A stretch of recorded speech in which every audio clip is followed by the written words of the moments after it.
လွန်ခဲ့တဲ့၈နှစ်ခန့်သူမအသက်22နှစ်အရွယ်လောကကိုအကောင်းမြင်တတ်တဲ့အရွယ်ဖြစ်ပြီးမိတယောက်ကတော့စီးပွားရေးအကျပ်အတဲချမှာရုန်းခံနေရပါတယ်။လွယ်လွယ်နဲ့မြင်မြန်ချမ်းသာခြင်းနဲ့လောဘစော်ကသူမကိုအမှောင်လန်းတစ်ခုစီသို့ခေါ်ဆောင်သွားခဲ့ပါတယ်။သူမရှာဖွေတွေ့ရှိခဲ့တာကတော့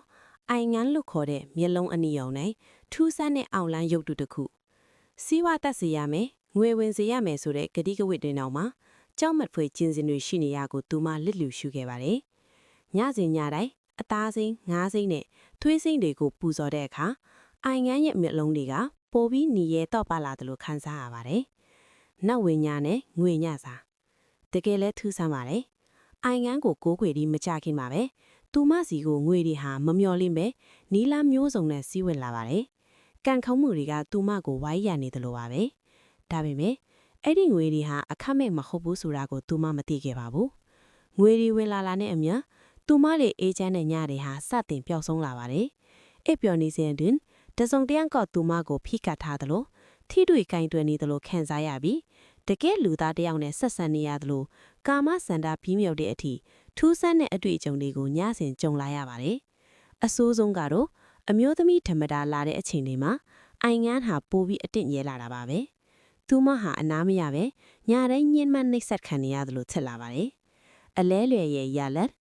အချိန်အနည်းငယ်အတွင်းမှာပဲသူမရဲ့ရုပ်ရည်ဟာတိတိတသားပြောင်းလဲသွားပါတယ်။အရင်ကလှပတဲ့မိန်းကလေးဟာ